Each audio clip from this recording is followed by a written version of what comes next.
letting me share with your audience to talk about. I mean, this is something that it's maybe a lot about maybe numbers. Of course, we're going to talk about numbers, it's economics, but I want to give an approach. It's more a personal or a more professional approach for clients, in which I have, of course, my own in my part to bring it further and as far as I can, and at the same time, clients from different parts of the world, especially, and of course, we have several experience with different projects because we as an do VR, we do AR, we do other types of audiovisual and interactions. But in the end, what we are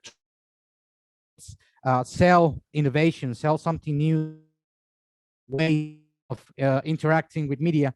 So Garn or myself, I have garnered a lot of gathered a lot of talking with clients, talking about numbers, making projects that didn't happen. So I want to share a little bit about my experience and how little details that I have that come of the, especially in the ROI, the return on project from your client, or of course your own business. Please, can you advance? Okay, next one, please. Okay, so I'm gonna first talk about an introduction to the session because I want to teach people what we're going to talk about today.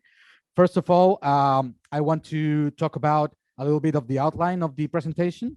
Next. So we're going to talk about two main subjects, which of course have several sub-subjects inside.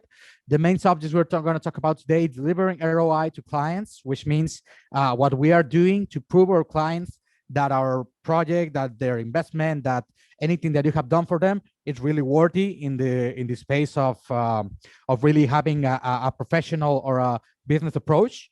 And on the other side, internally, we have our business, or any company has their business, and they want, of course, their numbers to be good, to be green.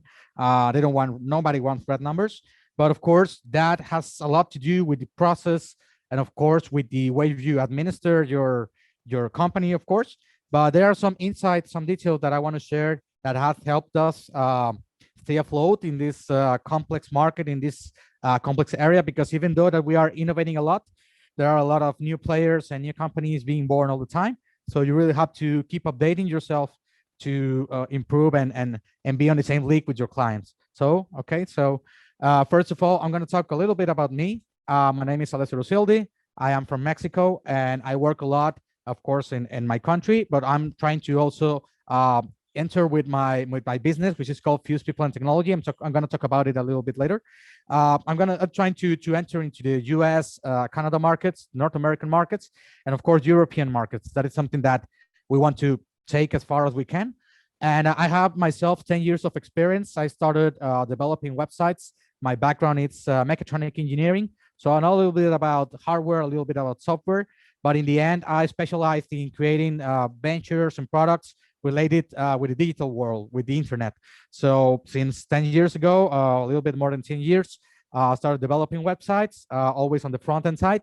But now I have evolved, and now I'm the project manager of several types of projects, being apps, being VR trainings, VR audiovisual installations, and other kinds of projects that involve media, hardware, and innovative kinds of technologies. So one of the characteristics that I mostly talk about is about chasing the future. I think that everyone in this world really needs a motivation to keep going, and I think that companies need a motivation as well. So our motivation, for example, is really chasing the future, knowing what the future brings, and being very stubborn about being able to make it a reality, or have a vision that we have and then turn it into a reality. That's something that really we really embrace in our company. We also like to simplify complicated connections. We know that in the end, everything's about how we connect things. And if we simplify it and we make it in a way that really makes more sense for everyone, that it's more streamlined, it's going to be very, very useful and worthy for everyone, all the stakeholders involved. So in the end, we try to take out nudges and turn it into simple connections. And of course, one very important thing about anything that you do in this world, it's that we have to interact, and we have to, for that reason, understand humans. I mean, we are, as a business, we interact with humans. We may be a company, but in the end, we are humans interacting with other humans, talking, analyzing projects, analyzing the outcomes, analyzing the costs. So it's very, very human what we in the end do. So it's something that we focus a lot in doing. This is some of the values, the things that we value the most in our company, Fuse. I want to talk briefly about Fuse. It's a company that I founded 8 years ago, and it has been evolving a lot from turning just digital products and digital media into more immersive, interactive, and more scalable projects and ventures. So we have been developing, as I said, experiences for brands, but we also want to develop systems and want to develop, as I said, ventures that really can bring really valuable solutions for certain markets that we have been working in, like events and out-of-home installations, in general, marketing experiences. And we want to also have a very positive approach in terms of what we can do for companies for the functional and operational sides. So that's why we are right now developing immersive experiences, more tailored for example, trainings or operational kinds of solutions for clients. So technology, it's our main key motivation or key aspect that we want to impress in our projects. So that's why we always try to figure out what's the next thing that's going to come, what the next technology that we have to be updated with. So there's also some little information about our company. I want to share a little bit of our VR projects. You please, spacebar, yeah, wait a bit. So this is a little representation of some of our projects, our show reel of projects that are involved in the XR space, especially VR. We have done other projects that are not in this presentation because it's a little bit old. We have to update it. But as you can see, we have developed several types of games, of trainings, of experiences where we simulate reality. We try to simulate processes so they can become a more valuable tool and individuals alike that really need this of interest. And in the end, what we want, what our purpose as a company is to deliver value to our customers. That main aspect that any company should have. But in the end, with our type of company, we really do have to focus in how we're going to make this technology sometimes not so cheap, state-of-the-art hardware, or involves knowledge and software. So it's not really always very cheap. So we have to make our clients really make a good investment, be happy with it, and keep investing in this kind of technologies. Because also the part or the where this doesn't happen, and sometimes that's what really be just one shot that really doesn't take you anywhere. So that's why we have done with our projects is that we have them in very simple but or making it clear for our clients value to them. It depends, of course, on the type of project. But being a game or being an advert game or being a professional training tool, it doesn't matter. It just it's the same in the background what you have to justify. Can you put next? We have done, as I said, several projects. But one of the most the most important type of projects that we have done are VR trainings. And Alicia, we are very happy. Alicia, right now I cannot see the changing the presentation. It's the PDF file. Yeah, the screen showing the PDF file. Yeah. I'm sorry. Yeah, don't worry about it.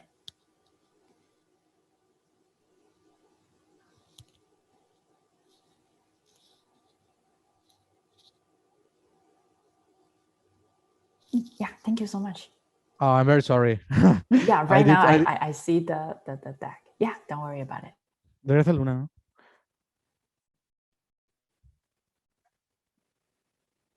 A la derecha en el mouse. Well done for the notifying me about that. Sorry, but I hope that I made myself I was talking about. I mean, the important thing is so I was telling is it right? Okay.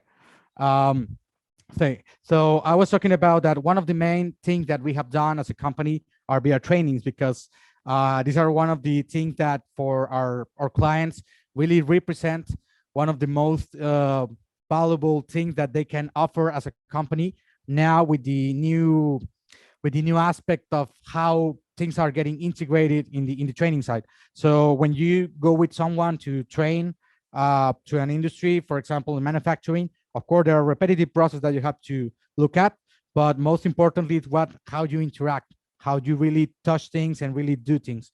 So it's very important to know if your company, if your client really has a plan to implement this, and how can you make it have sense with the different insights they have.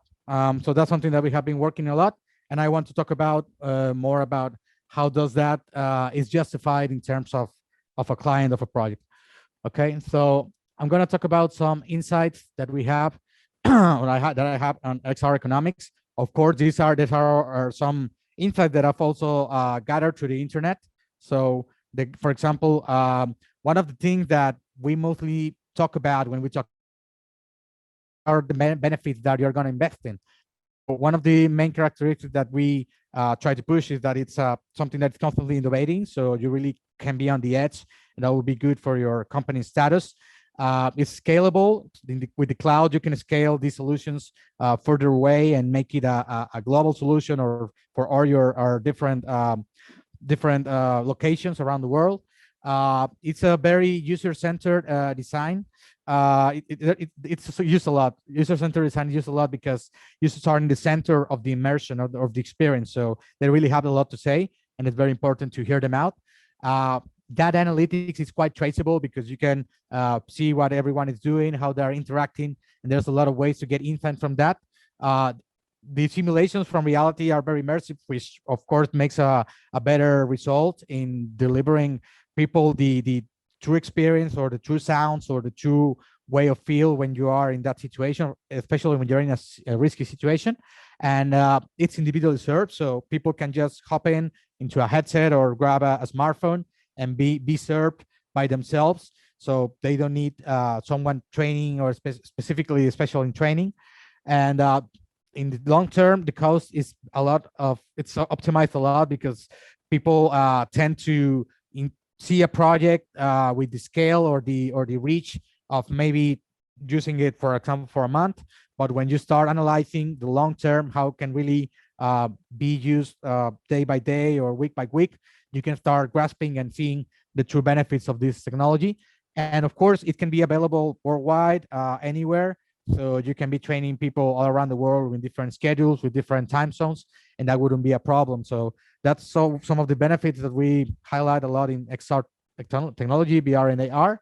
And of course, there are some things that as an industry, next please, as an industry, we want to highlight, of course. These are some statistics that, of course, are some of them are more and more relevant information out there. But I want to point out that, for example, it's very important that the evolution, for example, of mobile AR has been growing a lot, from 200 million take here to 2.4 million that is going to be in the upcoming years. So that's something that really puts a lot of light, a lot of faith in everyone that is getting involved in this. And the possibilities are being endless right now. The tools, all the necessary infrastructure is getting easier and easier for people to interact. For example, with AR right now, with Facebook filters, Snapchat filters, all those kind of things are very easy to have in your toolbox as an XR developer. So it really puts a lot of faith in that we can continue growing in that regard. Then forecasts estimate that, for example, in 2023, the spending in XR is going to be huge. It's going to be $35 billion US dollars. So that's a great pie. That's a great cake that we can go for it. There's a lot of opportunity. So there's a lot of things that we can start working today to be able to grasp some of that pie tomorrow. The consumer mobile AR spending is forecast to also increase because people, of course, consumes AR, but not everyone spends in it. So they're spending more and more in games, such as Pokemon Go was one of the games that really streamlined the AR revolution. And it really made people analyze that there's a possibility that people are spending more and more in that regard. And of course, everything that has to do with training, remote assistance, that has to do with the possibility of being there without actually being there is something that's going to drive a lot of growth in the upcoming years. So great part, 3/4 of the experts that were asked for really got that same feeling that it's going to be something going to be huge in the upcoming years. Okay, so now we're going to talk about, as I said, of both different sides. We're going to talk first about delivering ROI to clients, and then we're going to talk about delivering ROI to clients, and then talk about how you can deliver ROI to your own business. No, the next one. Okay. So first, I want to talk about what I call the innovation promise gap. the innovation promise gap is that point in where you start talking about the projects or the solutions or anything that you can do with your client, but it's getting bigger and bigger and bigger, just a bigger promise. But in the end, you never jump that promise. You never reach that promise. So you have to really analyze what you're going to promise, what you're going to innovate with your client. And based on that, you need to see how you're going to jump that gap. Okay. So first of all, there is something that happens a lot in our industry that we as integrators, we as people that analyze the technologies that are needed to create these experiences, start talking about the possibilities. And we start about talking about the benefits, and with this phrase that I put here, XR technology will allow clients to carry out process training with better results and make it more efficient, something that are going to hear all the time. And that doesn't mean that it's actually true, or it's true for all clients, or it is something that the technology is possible. It's possible that it can do, but of course you have to think, you have to work, you have to analyze and track how are you going to make it a reality that it's stated in numbers, in paper, that can be analyzed by peers and everything. So this is a typical innovation delivers added value promise, and you're going to hear it all the time, and you're going to tell it all the time. But the important thing is, how do you manage to really take it into a reality? So one of my tips, because I'm gonna put these little tips inside the presentation, is that you can marvel your customers all you want, but try to really take them down into the ground when you're talking about the challenges, the risks, the necessary hardware, or the resistance to change that some people have in companies. That's something you have to take into account, and just not like put sweet in everything and put sugar in everything, telling, oh yeah, it's gonna be easy, people are gonna love it, it's gonna be easy to replicate in other markets. That's something that you have to really take into account and talk with your clients to let them know that you really have the expertise and you are taking into account what can happen further. So you can marvel your clients all you want, but try to ground them with real insights on what can possibly go bad, because they had to know it. But still, okay, let's analyze, and let's think that, for example, there wasn't any problem, and you would have been able to justify that a client wants to have an XR project. So of course, that will depend on what kind of project and what kind of challenges you have to overcome. But in the end, you have to justify it in a way that the investment it's worthy, that it's something that it really drives a company forward to keep on putting the bet on this kind of technologies, on this kind of solutions. So how do you justify investing in XR? I mean, it's something that it's so to say quite simple, but you have to start from the start. You have to start from the basics. And when you are small, like I have been a very small company, there are a lot of things that you have to take into account. And one of the first things that you have to take into account is that you have to have something to show or try. I mean, you can talk all you want about your XR, PR, AR experience, but in the end, if you don't have something that is easy or even simple or even feasible to show or let your client try, then it's going to be harder to justify the investment in your company. Of course, when we started, there were very few things that we have done, but we try to put them all our best things and put them in a good presentation and try to take them out for clients to try. And that was something that really made a difference, because you can talk a lot about what you can do, but if you show them what you have done, it's going to be a very good difference that you're gonna have with your client. Then you have to also take into account that not all clients, not all types of projects are feasible, are good to go, are worth trying to do, because the context is incorrect. The context is not the right context, and that is gonna make sorry, that is gonna make that you have to force it a lot, that you have to work too hard to force a type of solution. And in the end, sometimes it might go forward, it might go well with a certain type of client that has some aversion to the technology. But in the end, what I mostly recommend is that you create the correct context. I mean, for example, if you're going to try to sell XR to a company, you first have to see that the company has the capabilities and really have the products that make it worth it to use that kind of technology. If you're going to sell something, if they have a program where they're going to train people, if they are just 10 people, it won't work. I mean, you have to do it in a scalable way. You have to think about 100 or 200 people, maybe even 50, just to start. But the context is very important. So that's why, for example, when we started developing solutions for companies that want to showcase their products, of course, we went with company that could showcase products that were worthy, that were luxury cars, luxury departments, really companies that really can have a more viable ROI to prove when they are using your tool to sell. In the case of, as I said, VR training, the scalability, the feasibility of bringing the solution to other parts of the company, to utilizing it, really making it worthy. You have to understand the context, and sometimes clients won't be able to go for one of these projects, so it will be harder to justify the ROI.